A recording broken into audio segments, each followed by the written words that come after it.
I'm Ashley Wardeman, and on behalf of the cast, I welcome you to PYGMALION by Equality Productions.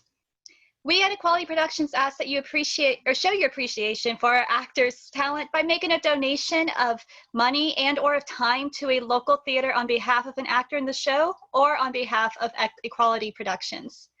This production is dedicated to all of those affected by coronavirus. We send our gratitude to the hospital personnel, the EMTs, the firefighters, and the police officers. We offer our prayers to those who have been affected by the virus. Hashtag keep the faith because it will get better. So, on with the show. Act 1. The setting is Covent Garden at 11:15 p.m. Because of a heavy summer rain, pedestrians are running for shelter into the market and under the portico of St. Paul's Church, where there are already several people, among them a lady and her daughter. The church clock strikes. Let's join Mrs. Hill and Miss Hill as they wait for Freddie to find a cab.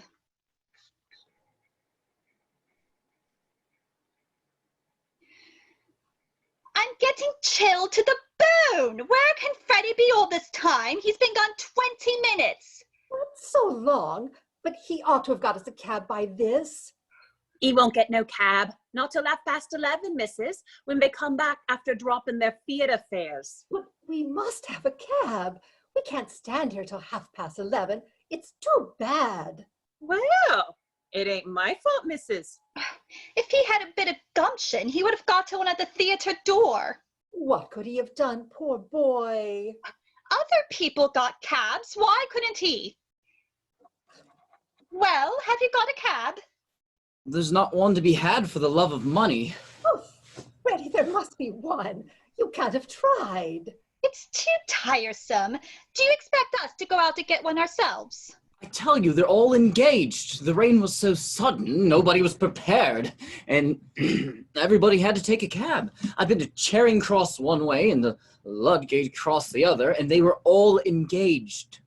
Did you try Trafalgar Square? There wasn't one at Trafalgar Square. Did you try?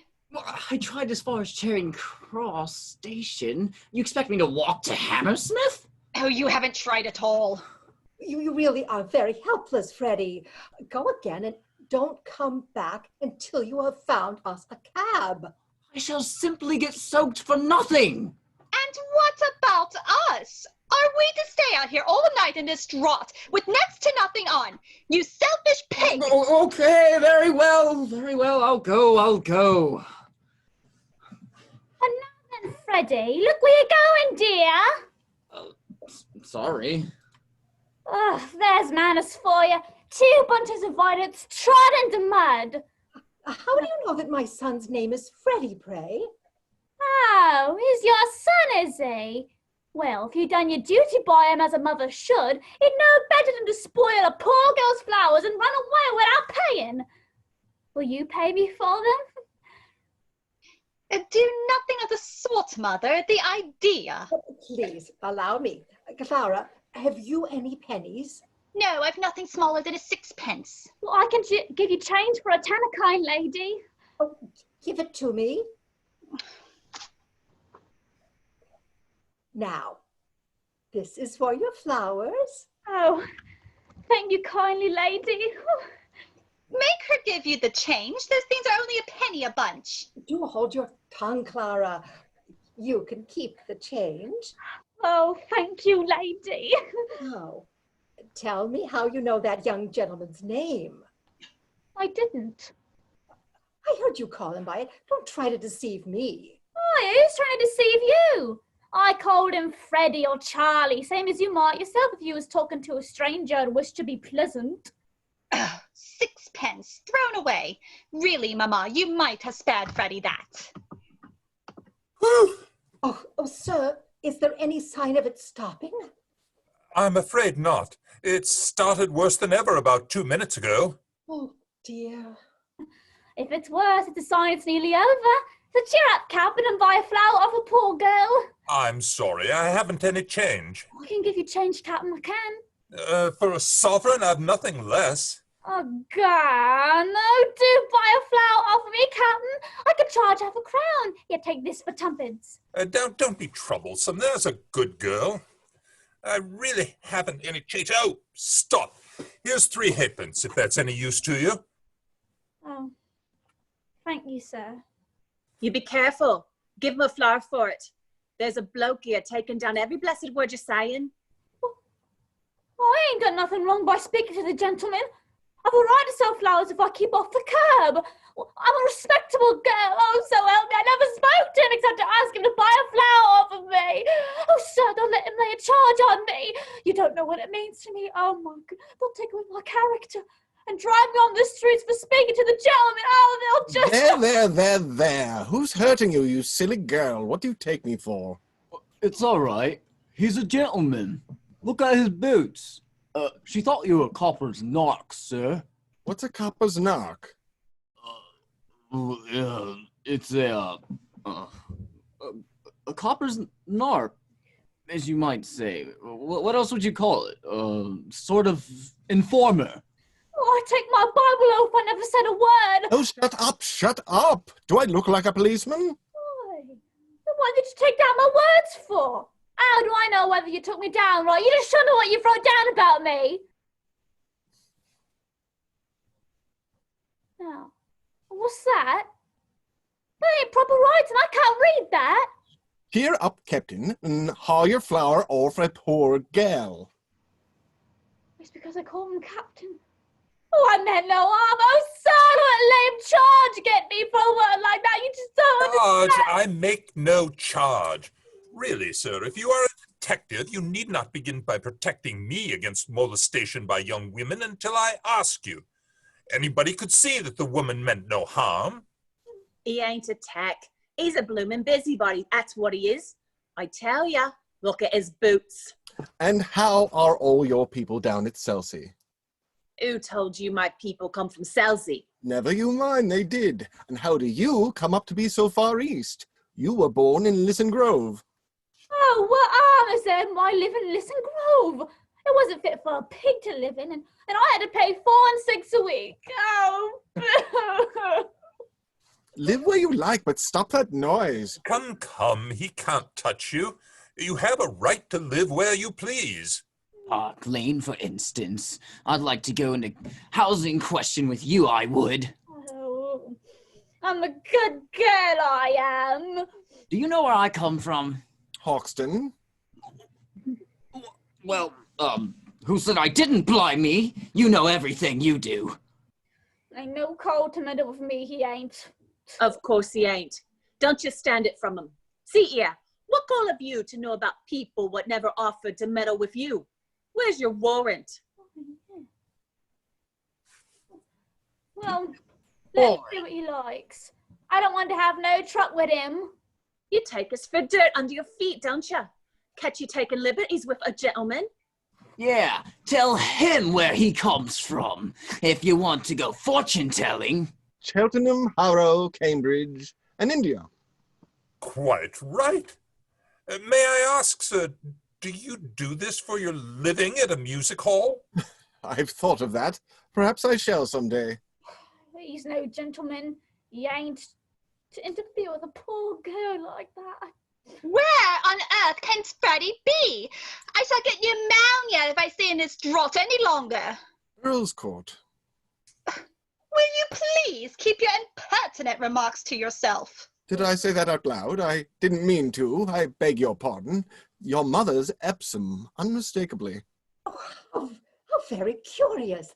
I was brought up in Large Lady Park, near Epsom. What a devil of a name. Excuse me. Oh, you want a cab, do you? Don't dare speak to me. Oh, please, Clara. We should be so grateful to you, sir, if you found us a cab. Oh, thank you. Ah, I knowed he was a plain-clothes copper. That ain't a police whistle. That's a sporting whistle. He's no right to take away my character. My character is the same to any ladies. I don't know whether you've noticed it, but the rain stopped about 2 minutes ago. Well, so it has. Why didn't you say so before? And us losing our time listening to your silliness. And I can tell where you come from. You come from Anwell. Well, go back there. Hanwell. Thank you, teacher. So long.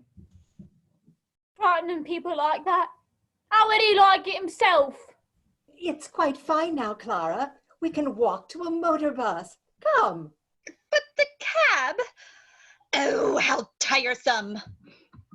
Ah, poor girl. I don't know if I to live without being worrited and chivied. How do you do it, if I may ask? Oh, simply phonetics, the science of speech. That's my profession, also my hobby. Happy is the man who can make a living by his hobby. You can spot an Irishman or a Yorkshireman by his brogue. I can place a man within 6 miles. I can place him within 2 miles in London, sometimes within 2 streets. Ought to be ashamed of himself, unmanly coward. But is there a living in that? Oh, yes, quite a fat one. This is the age of upstarts. Men begin in Kentish Town with £80 a year and end in Park Lane with 100,000. They want to drop Kentish Town, but they give themselves away every time they open their mouths. Now I can teach them. I'll let him mind his own business and leave a poor girl alone. Woman, cease this detestable boo-hooing instantly, or else seek the shelter of some other place of worship. I've a right to be here if I like, same as you. A woman who utters such depressing and disgusting sounds has no right to be anywhere, no right to live. Remember that you are a human being with a soul and a divine gift for articulate speech, that your native tongue is the language of Shakespeare and Milton in the Bible, and don't sit there crooning like a bilious pigeon. Ah. Heavens, what a sound! Ow, ow, ow, ooh. Gone. You see this creature with her curbstone English, the English that will keep her in the gutter till the end of her days? Well, sir, in 3 months I could pass this girl off as a duchess at an ambassador's garden party. I could even get her a place as a lady's maid or shop assistant, which requires better English. That's the thing I do for commercial millionairesses. And on the profits, I do genuine scientific work in phonetics, and a little as a poet on Miltonic lines. I am myself a student of Indian dialects, and... Are you? Do you know Colonel Pickering, the author of Spoken Sanskrit? I am Colonel Pickering. Who are you? Henry Higgins, author of Higgins' Universal Alphabet? I came from India to meet you. I was going to India to meet you. Where do you live? 27A Wimpole Street. Come and see me tomorrow. Well, I'm at the Carlton. Come with me now and let's have a jaw over some supper. Right you are. Flower, kind gentleman, I'm short for my lodging. I really haven't any change. I'm sorry. Liar, you said you could change half a crown. You ought to be stuffed with nails, you ought. Here, take the whole blooming basket for 6p. Oh, a reminder. Ah!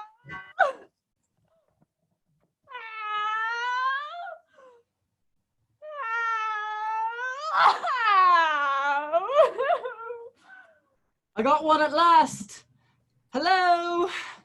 Oh. Where are the 2 girls, the 2 ladies that were here? Oh, they walked to the bus when the rain stopped. Oh, and left me with the cab on my hands. Damnation! Oh, never you mind, young man. I'm going home in a taxi. 8p ain't no object to me, Charlie. Angel Court, Drury Lane, round the corner of Nicholton's oil shop. Let's see how fast you can make her off a day. Well, I'm dashed.